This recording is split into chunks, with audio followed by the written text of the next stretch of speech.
Regidora Munté.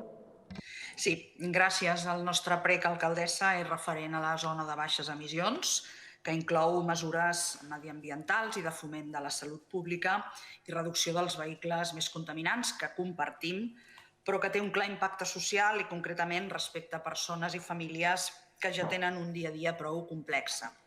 Com sabem, la zona de baixes emissions contempla determinades excepcions relatives a les persones amb discapacitat física, igual o superior al 33%, que hagin superat el barem de mobilitat reduïda i que disposin de targeta individual d'aparcament.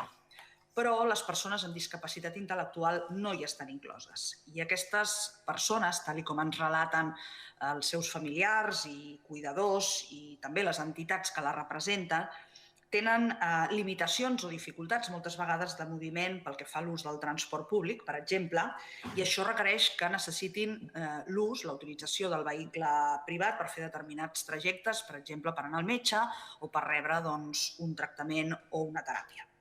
Se'ns demana a tots un esforç per fer de Barcelona una ciutat més inclusiva i més amable amb les persones que tenen alguna dificultat. És per això que el que avui demanem és que es modifiquin les excepcions actualment contemplades a la normativa de la zona de baixes emissions per tal d'ampliar-les a les persones amb discapacitat intel·lectual i grau de dependència reconegut.